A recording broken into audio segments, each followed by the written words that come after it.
इस माधव को बहुत शौक था ना लकड़ियां बेचने का। अब मैं भी देखता हूं कैसे बेचता है ये लकड़ियां।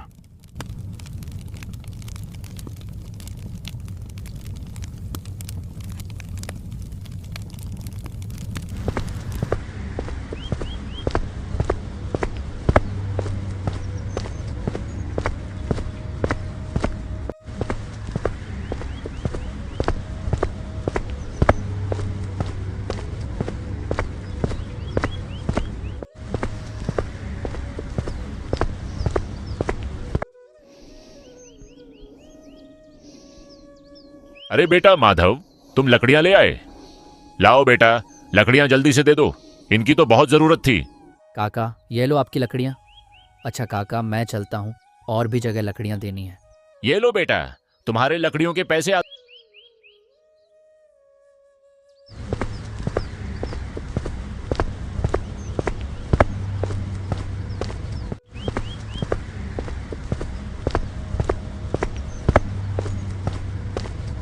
बंसी काका, ओ बंसी काका, लकड़ियाँ लाया हूँ। आता हूं, आता हूं।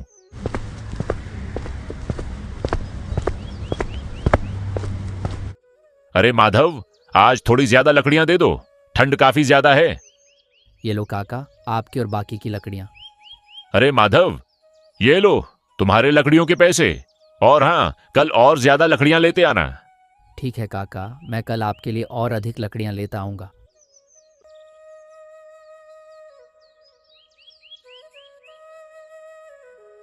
अरे भगवान, जल्दी से घर पहुँचता हूँ, ये हवा तो जोरों की चलने लगी है।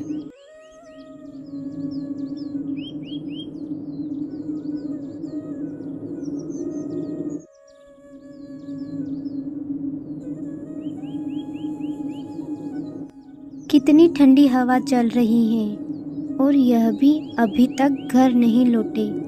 पता नहीं कहाँ होंगे। ठंड तो इतनी ज़्यादा पड़ रही है। माधव सारी लकड़ियां बेचकर अपने घर निकल जाता है। माधव जब घर जा रहा था तब अचानक मौसम बदल जाता है और तेज हवाएं चलने अरे लगती भगवान, हैं। जल्दी से घर पहुँचता हूँ, ये हवा तो जोरों की चलने लगी है। जी, आ गए आप। बाहर बहुत ज़्यादा ठंड है। आपसे कितनी बार कहा है जल्दी आ जाइए करिए। बाहर इतनी ठंडी हवा चल रही है, आप बीमार पड़ जाओगे। हाँ सुनीता, कल से मैं जल्दी निकल करूँगा। ठंड भी अब बढ़ने लगी है, तो मैं शाम होने से पहले ही घर लौट आऊँगा। मैं आपके लिए खाना गर्म कर देती हूँ। आप चूल्हे के पास बैठ जाइए।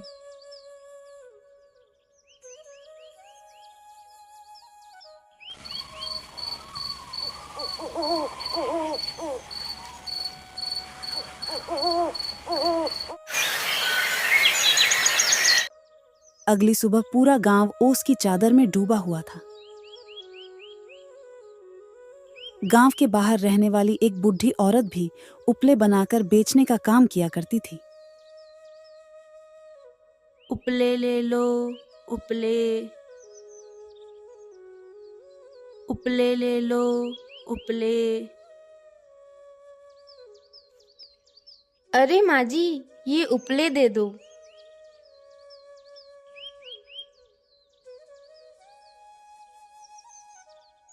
ये लो बेटा, तुम्हारे उपले। माँ जी, आप पैसे कल ले जाना। आज मेरे पास छुट्टे नहीं हैं। बेटा, मेरे पास कुछ भी खाने को नहीं है। जो हो वही दे दो बेटा। ठीक है माँ जी, तो मैं आपको कुछ चावल दे देती हूँ। ठीक है बेटा, चावल ही दे दो।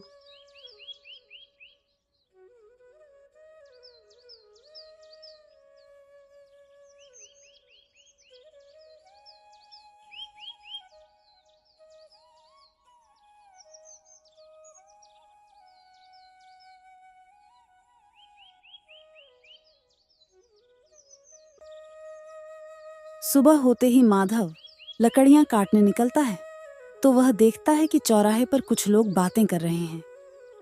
सुना है इस बार कड़ाके की ठंड पड़ने वाली है। अरे माधव, लकड़ियां काटने जा रहे हो क्या? सुनने में आया है कि इस बार ठंड भी कड़ाके की पड़ेगी और ठंड के साथ साथ बारिश भी पड़ेगी।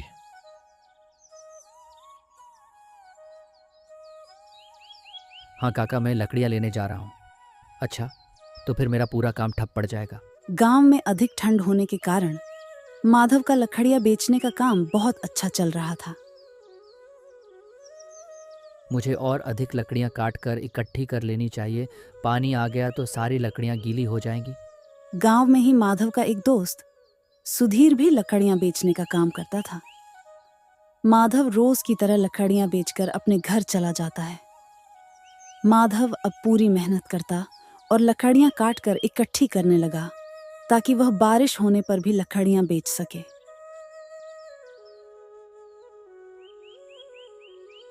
माधव अपने काम के लिए निकल जाता है। उसकी रोज की दिनचर्या थी कि वो रोज जाकर लकड़ियां कटता और उन्हें लाकर बाजार में बेच देता है। जब माधव लकड़ियां काटने जा रहा था तब रास्ते में उसे सुधीर मिल जाता है।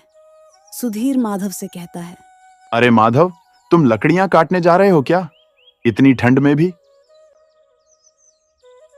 हाँ भाई, काम तो करना ही पड़ेगा। सुधीर से बात कर माधव अपने काम पर निकल जाता है।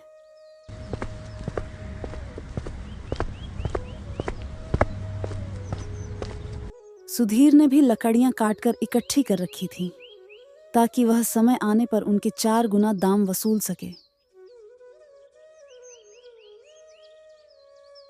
सुधीर मेहनत कर कर लकड़ियां इकट्ठी कर लेता है।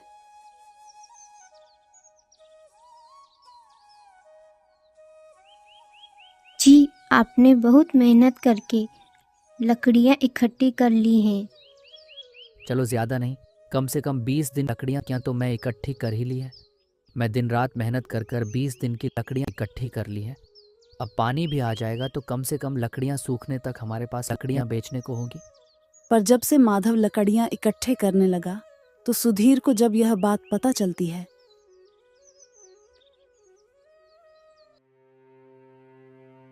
इस माधव के पास इतनी सारी लकड़ियां कहां से आई?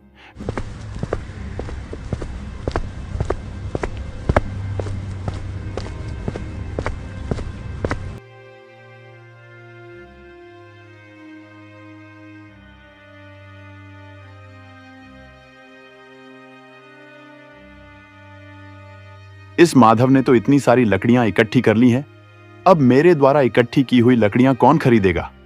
मैं तो सोचा था कि मैं इन लकड़ियों के 4 गुना दाम पर बेचकर अच्छे पैसे कमा लूंगा, पर इस माधव ने तो मेरा सारा प्लान चौपट कर दिया।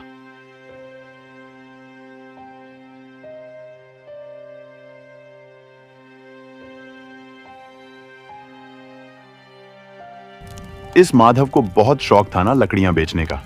अब मैं भी देखता हूं कैसे बेचता है ये लकड़ियां।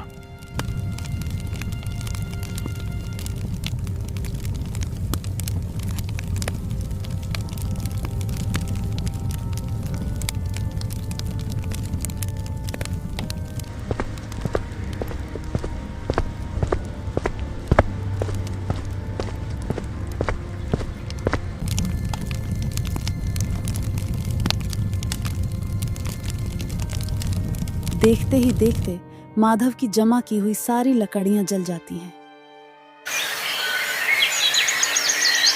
जब इस बात का पता माधव और सुनीता को चलता है तो वह दोनों टूट से जाते हैं।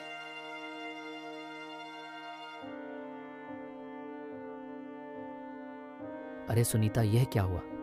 अब हम क्या करेंगे? आप चिंता मत कीजिए, होने को कोई नहीं टाल सकता। जो हमारे हाथ में था वह हमने कर लिया।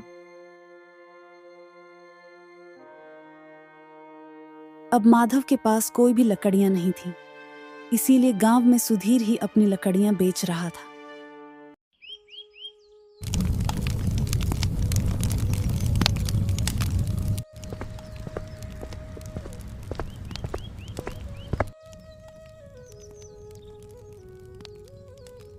अरे काका, लकड़ियां चाहिए तो ले लो काका।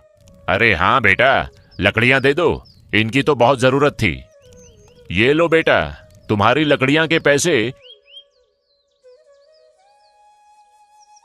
इन लकड़ियों के 40 रुपए हुए हैं। इतनी महंगी लकड़ियां माधव तो 10 रुपए में ही दे देता है। पानी आने के कारण सारी लकड़ियां गीली हो गई हैं और मैं भी हूं लकड़ियां बाजार से लाया हूं।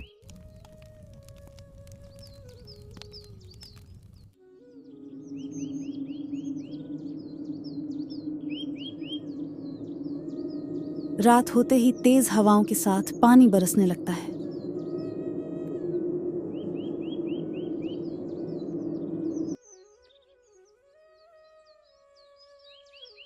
वह अपनी माधव की चिंता को और बढ़ा रही थी। अब माधव के पास कुछ भी लकड़ी या नहीं बची थी, जिसे सुधीर ही पूरे गांव में प्रक्रिया बेच रहा था। लकड़ियां गीली होने का बहाना बनाकर सुधीर लकड़ियां के 4 गुना दाम भी वसूल रहा था।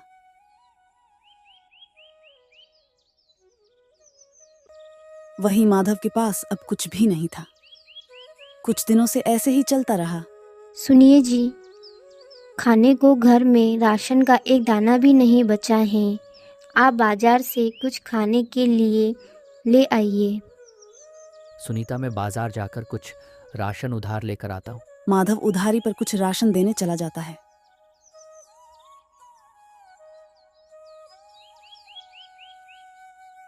अरे भैया, कुछ राशन उधार दे दीजिए, मैं थोड़े दिन बाद आपको पैसे चुका दूंगा।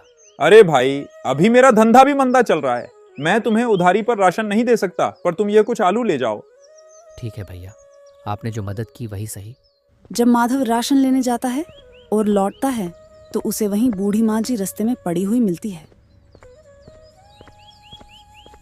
माँ जी, माँ जी, माँ जी, लगता है बूढ़ी माँ जी ठंड लगने से बेहोश हो गई है।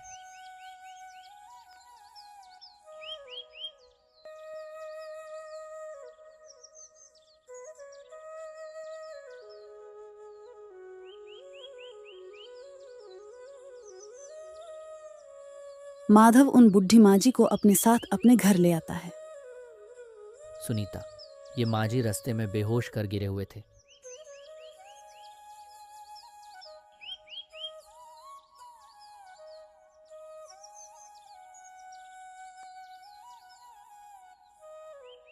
माधव की पत्नी सुनीता और माधव उन बुढ़ी माँ जी का खूब ध्यान रखते हैं। थोड़ी देर बाद बुढ़ी माँ जी को होश आ जाता है।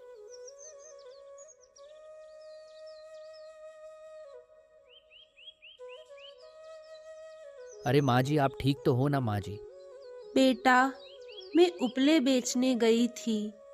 शायद अधिक ठंड होने से मेरी तबीयत खराब हो गई और मैं नीचे गिर गई। आप अब बुढ़ी हो गई हो, आप अब इतना काम नहीं कर सकते। आप यही रहिए। अभी तो हमारे खाने का भी इंतज़ाम नहीं है, लेकिन मैं कुछ ना कुछ कर लूँगा। धन्यवाद बेटा, जो तुमने मेरे बारे में इतना सोचा। बेटा, इस गांव के बाहर एक टूटी फूटी झोपड़ी है जिसमें मैं रहती थी। वहां मैंने बहुत सारे उपले बनाकर रखे हैं, तो तुम वहां से वो ले आओ और उन्हें लाकर बेच दो। शायद उनसे तुम्हारी कोई मदद हो जाए। ठीक है माँ जी, मैं आपके यहाँ से उबले ले आऊँगा।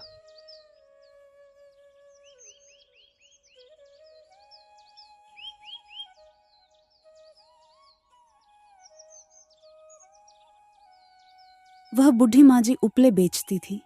माधव उन बुढ़ी माँ जी के घर से उपले ले आता है। अब माधव कुछ दिनों के लिए तो उपले बेचता है।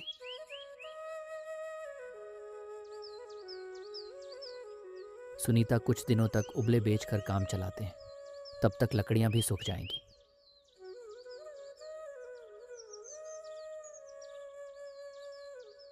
सुनीता, अब मैं उपले और लकड़ियों दोनों को बचा करूंगा। थोड़े दिनों बाद लकड़ियां और उपले दोनों बेचता है। अब माधव लकड़ियों की एक दुकान लगा लेता है और लकड़ियां बेचता है।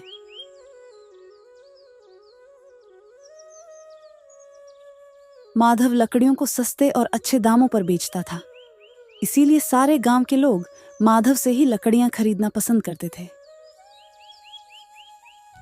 अरे काका, लकड़ियां चाहिए क्या? नहीं, तुम्हारी इतनी महंगी लकड़ियां नहीं चाहिए भाई।